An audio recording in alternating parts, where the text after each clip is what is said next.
What's going on, you guys? Kensu here, back once again, brand new video. Here to discuss the Guilty Gear Strive Developer Backyard 3rd volume. It was released on 8/31. So, as you guys know, Guilty Gear Strive has definitely been a game that's been very controversial amongst a lot of fans, and not just fans, but just longtime players, you name it. A lot of people have been very concerned about the direction of this game, and ArcSys has been doing these little developer backyards as a, window or gateway into what they have planned and their way of just kind of addressing the fans and letting them know what's been happening. So I think there's about 6 questions here. So we're gonna get into these questions and see what these answers are, and we'll discuss them one by one as we go along, right? So let's get it started. So let's see what we have here. Okay, they welcome us to another backyard here. Please, if you haven't, I honestly would suggest checking out the Fighting Game Publishers Roundtable. It's pretty interesting. There were some takeaways from it, and I think there were some other not so good takeaways, but you be the judge. Go check it out. I think you might find something you might like, and vice versa. So also there they announced Nago Ryuki.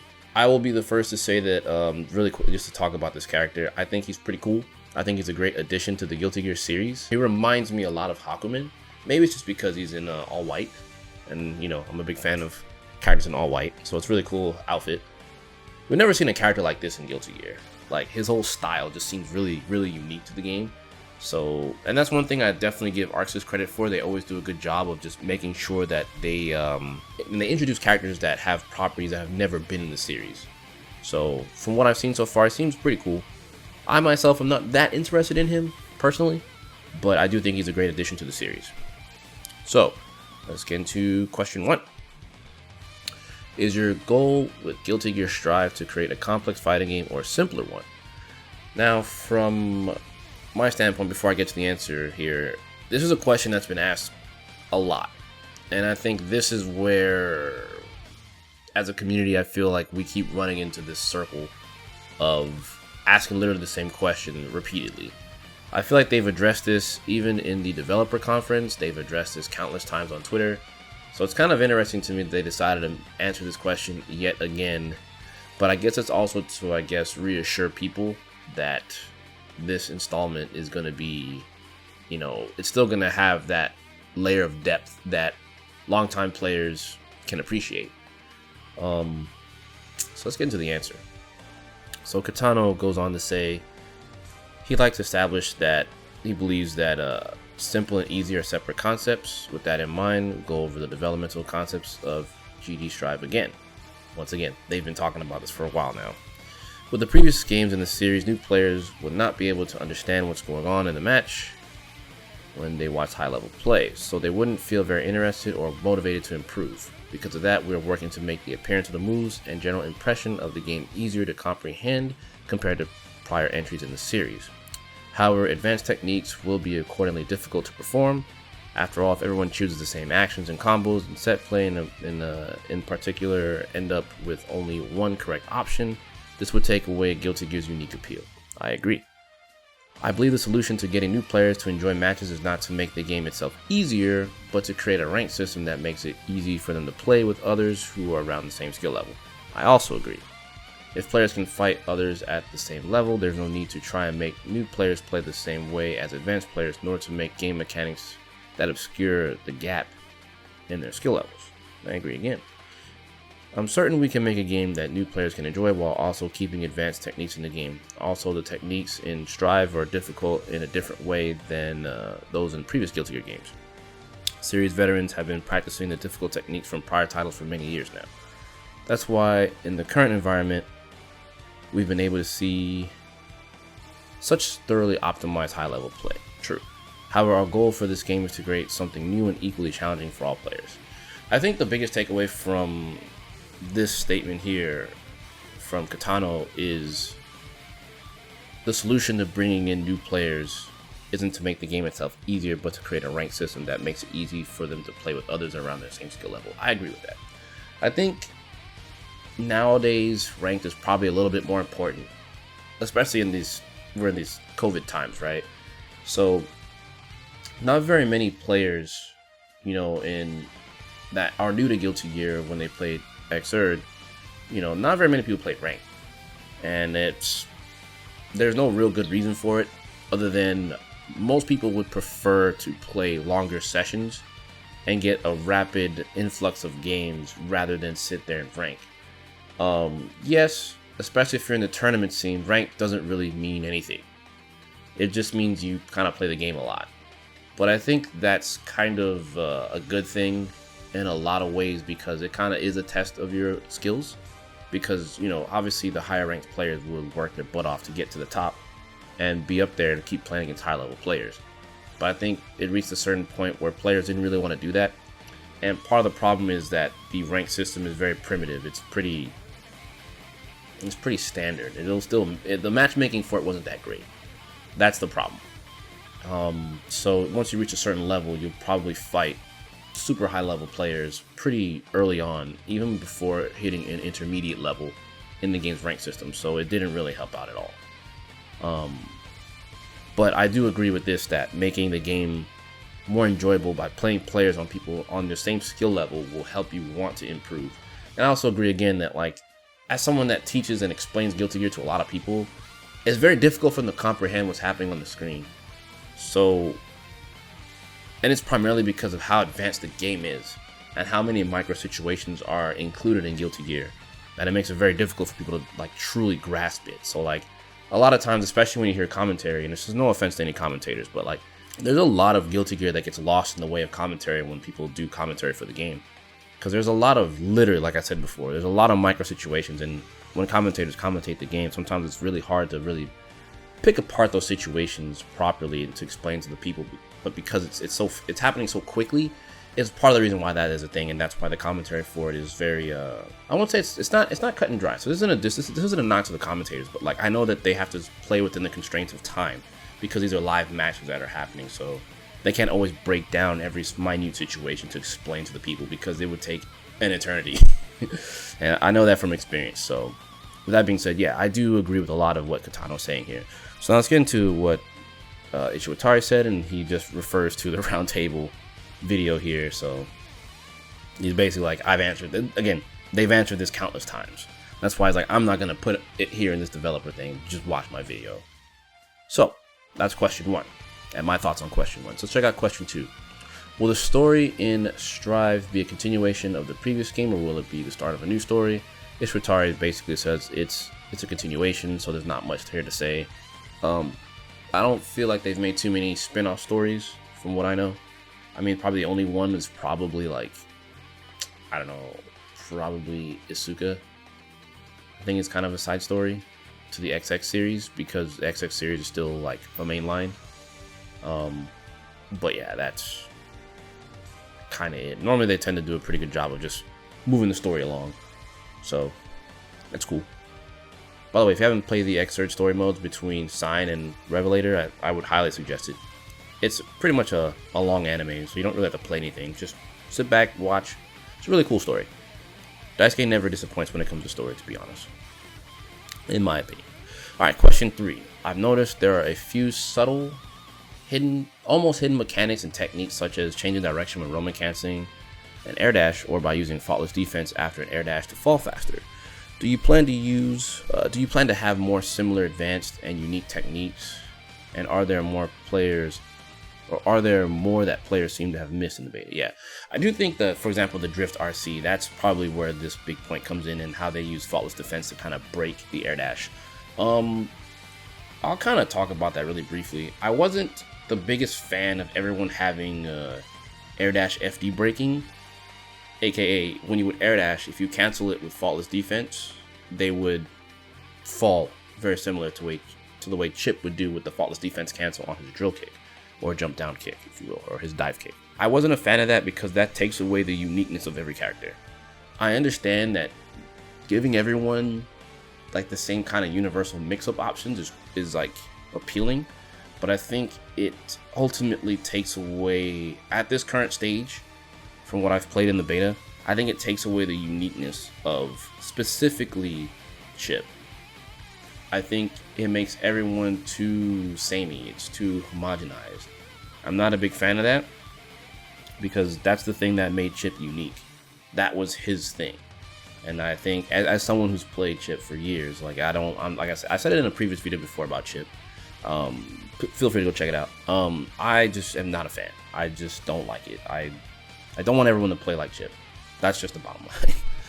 But the other things like Drift RC, I think was really cool. I wish that they had explained those things, because I think one thing you want to make clear in a beta is you want to let people know what's happening in it, and hiding like these secret techniques, to be honest with you, I love Arxis, but I think it's kind of shitty. I think you should be more upfront with the player base and let them know that, hey, these are your options in terms of using roaming canceling. You know, please go nuts. You know, let us know so that we can give you proper feedback, instead of, like, I feel like this isn't the arcade era where you have to kind of like for example, really quickly, I need to get to the answer, but in Accent Core, there were a lot of secret moves, like Chip's wall dive, Soul had Super Dragon install, Kai's lightning, triple down in I think it was Dust, and there's a few other moves that are similar, and it's like, that's cool for that time frame, but we're in a time frame now where like strategies are the things that need to be figured out. Like, hiding secret moves is like so what's the word I'm looking for? It's so 1998, you know. This isn't that time frame, you know. Like, keep it funky fresh. Let us know. So let's move on to Katano's answer. Yes. Even as of the closed beta test, we included many more techniques than those we've explained. Yeah, exactly. We wanted to collect data about what players would find and how they would use it in their limited time with the game. When we release information on our official channels, it will have an impact on how people play the game. We wanted everyone to play the game, particularly in regard to the new mechanics, in a neutral state. In the end, we want to leave room for the players' discoveries to exceed our expectations. Also, although we are still working on the game, there are going to be many major changes compared to the closed beta test. We'll have more information later. Okay, so it just goes back to what I said. Like, this part is true. Leaving room for the players' discoveries to exceed the expectations. That happens with every fighting game.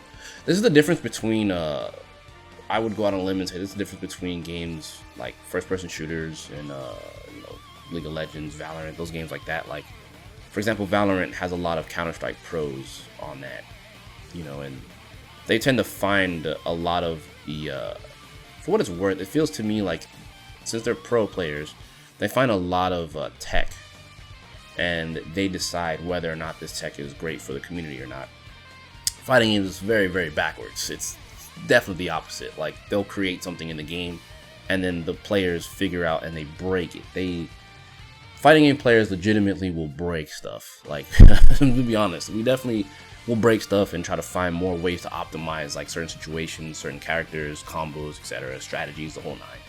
And this part is cool, but again, I'm still a little more distorted as to why they just would not, you know, we included many more techniques than we listed. Like, you kind of want to have those things out there. We shouldn't, as players, it should be, this is a beta. We have specific things we want you guys to test. We want you guys to test Drift RC. We want you guys to test the flawless defense. Like, we need to know these things so we can try them out and find ways to optimize them, find ways to make them unique, and etc., etc. You know, so it's my hope that the next beta testing that they do, that they actually let us know every mechanic in the game. So, moving forward, question 4. Why aren't you guys addressing the rollback netcode in these blogs? The silence around the net play is truly worrisome. Honestly, there's nothing to be worried about because they've already stated that, which is what Katano said. We announced previously, Strive will use rollback netcode, which is currently under development. There's no reason, and Katano's right, there's no reason for them to explain rollback any further. They've already openly admitted that they're holding the game back on release. Like, they're holding the release date back to fix the game and try to get the rollback working. Makes sense. There's no reason for them to answer this. So once again, another question the community just keeps hammering in. There's no reason to keep hammering these questions on them. It's not like they don't know. You know, I think the real issue is, where does this rollback now lead with cloud gaming being a thing right now in these COVID times? That's more of a real question to me. I would rather ask them that and see what their thoughts are on that, because essentially they could pay for servers and do the same type of thing, and we can have probably a way better experience. But who knows? Who knows? I don't know how that would work, and so forth and so forth. But the whole notion around rollback, that's already a thing. No reason to look into that. All right, question number 5. This one's a really long one. Question 5. Let's get this right here. Question 5. Are you considering introducing a ranking system to the new Guilty Gear? With the ranking system in Xrd, intermediate level players would be randomly matched, which I've talked about earlier, with high level players and end up ranking down. On the other hand, however, being able to choose your opponent could also create a disparity in ability between players in the same rank. I'd be interested to hear your thoughts about these ranking systems, as well as what you plan to do from here on. My personal thinking is that we don't need rankings in our small community. I do think that it's important to get a sense of satisfaction within your own group, however, so I think having something like titles such as Master of the Soul matchup might be good enough. I think this one's I don't know. I'm not a big fan of this question. It's such a loaded question. And it's something I mentioned earlier about like the ranking system already, with the disparity between players and then being ranked up players who are higher skill level than you, especially if you're not a high level player or even an intermediate player for that matter.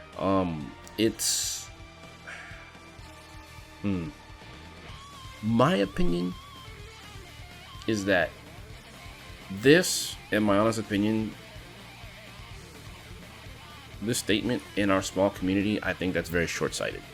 I think you're acknowledging that Guilty Gear cannot grow. I think I don't like that statement, because I feel like Guilty Gear has the potential to grow. Can it be as big as Street Fighter? Maybe not. Closer to Tekken?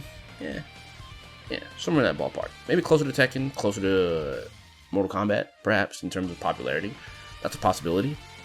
But with that being said, yeah, I think that statement's a little too short-sighted. But let's see what Katano has to say. We plan to announce the details of our system using a different channel, but I can tell you that the rank system will be completely different from prior games before we made systems for the arcades, and then use those ideas as a base when making the console versions. However, since we are developing the game with online matches in mind from the start, the baseline is already quite different. Let me share some reflections we have regarding previous games' rank systems. We noticed players would avoid playing modes that impacted their rank because they didn't like losing points, obviously. Having multiple online modes split the player base, making it difficult for beginners in particular to match with people around their skill level. We see these two issues as a major problem, and our goal is to avoid them with this game. I'd also like to address this now, as it is related to online modes. We are implementing more online features in this game for those who want to take their matches seriously, which sounds to me like they're going to include an online training mode. That's actually very smart. Online training, to be honest, is one of the things that I think more fighting games actually need. And I say that because, as someone who likes to play fighting games by themselves, let me go and explain that. Like, I don't mind sitting in training mode by myself, figuring things out, because I am a player who's basically like, fighting games are a gigantic enigma to me. And I like to figure out, what makes this game tick? What makes my character better than this? How can I make my character stronger? How can I take my play to the next level? So I like to objectively think and critically think by myself, which is a skill fighting game players really needs. A lot of critical thinking. But not everyone has it like that. Not everyone is like willing to come up with their own tech, willing to sit there and grind out hours and hours of lab time to try to optimize the situation, or to get that situation awareness that you need down, by themselves. However, if you have a friend to sit there and work with, I think that's part of the learning process. I think that's kind of missing in fighting games, is the learning process without having to play matches, which is why online training mode is very important, because you can sit there with a friend, try to deal with the situation repeatedly, especially if they're good with that character. Because one thing that's very, very important to know in Guilty Gear in terms of training and getting better at this game, or this series for that matter, sometimes if you don't if your execution isn't very good and you play kind of an easier character, I suppose, it does help to branch out with other characters and try out their things. But the notion I'm getting at here is, let's say you need to lab a defensive situation, say against Venom, but you're not good at charge characters. You're going to need to find someone that knows how to play Venom to teach you how to do it, or look at the setups and learn the execution on your own to learn how to deal with it with your character, you know? This kind of helps alleviate that. So if this is true in my thoughts that this taking for people who want to take their matches seriously, they're going to add like an online training mode, one of the best things you could do. I think that's a great way to improve the player base, like a lot faster, just the whole night. It's a great way.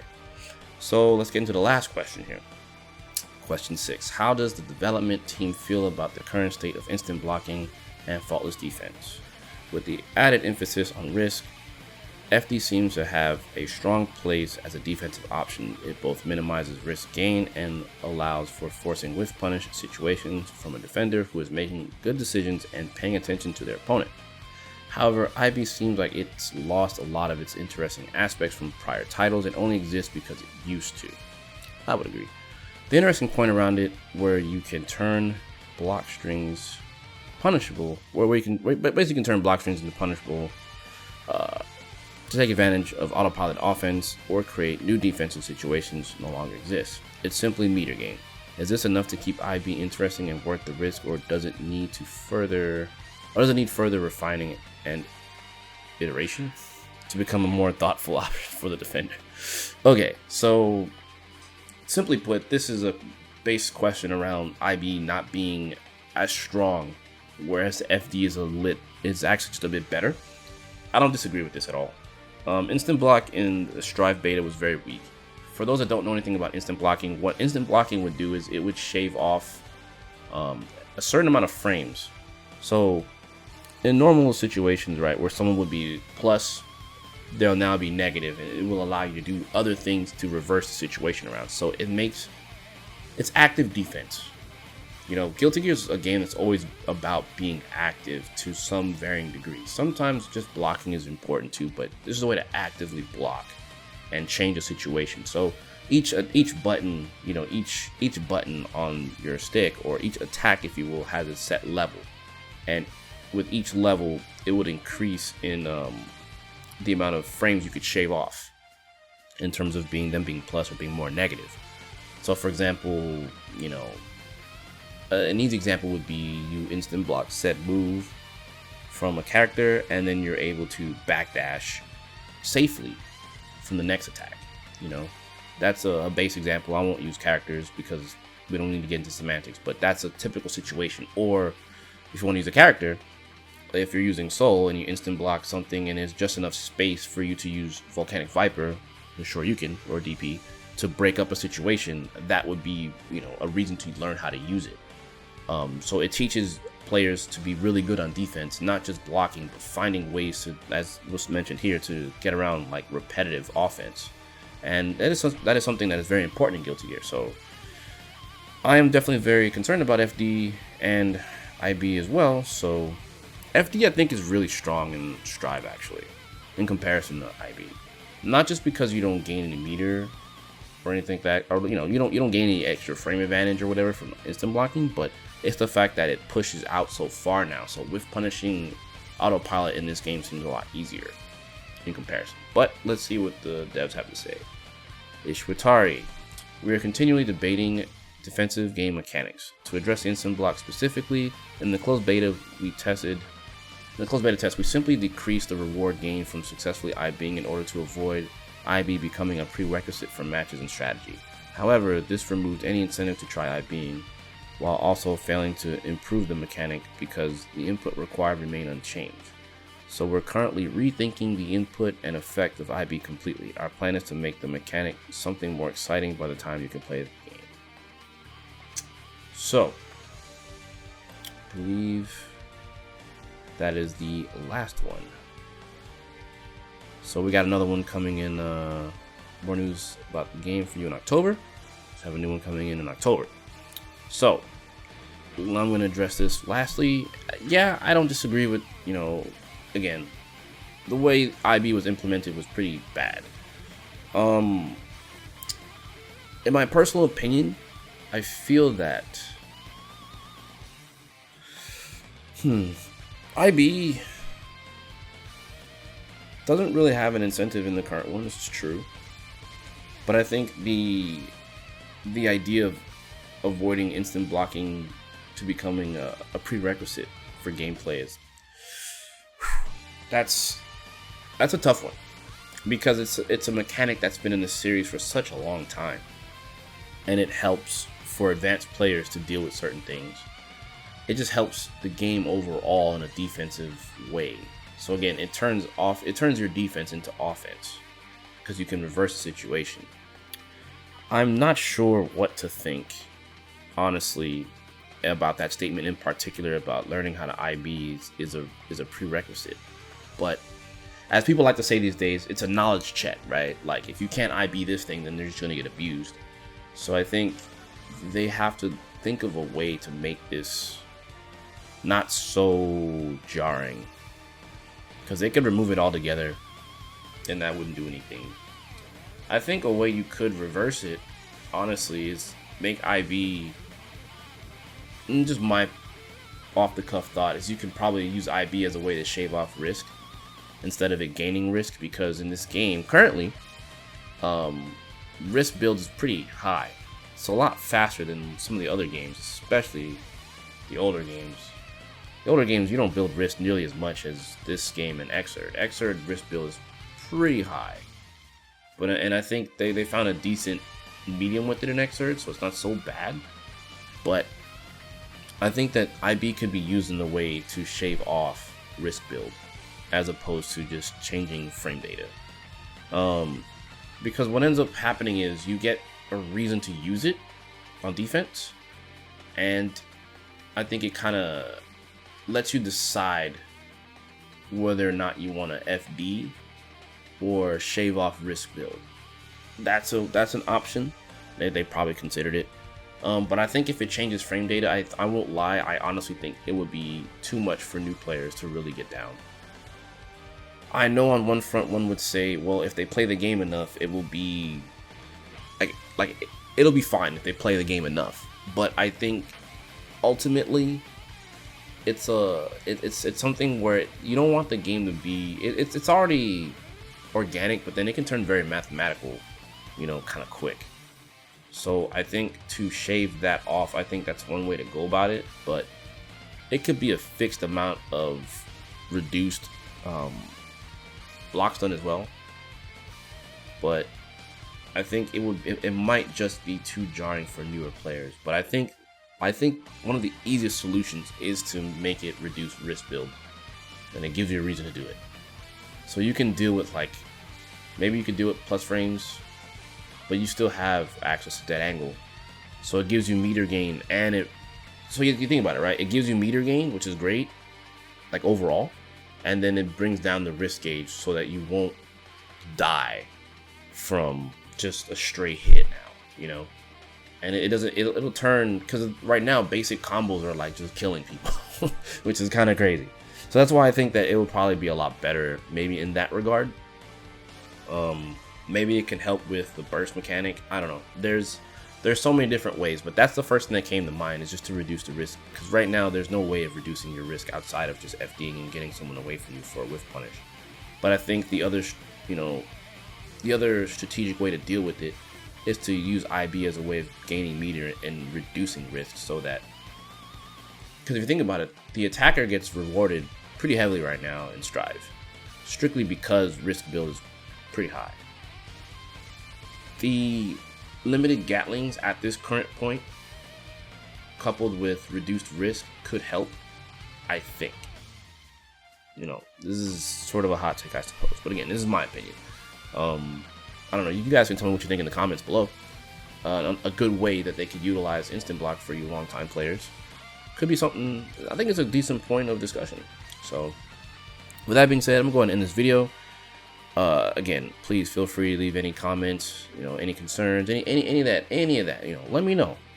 Let's talk more Guilty Gear. It's been a good while since I talked Guilty Gear. With that being said, yeah, leave some comments. Let me know how you feel about the Developer's Backyard number 3. I'll catch you guys in the next video, okay? Take care. ShinKensou signing out.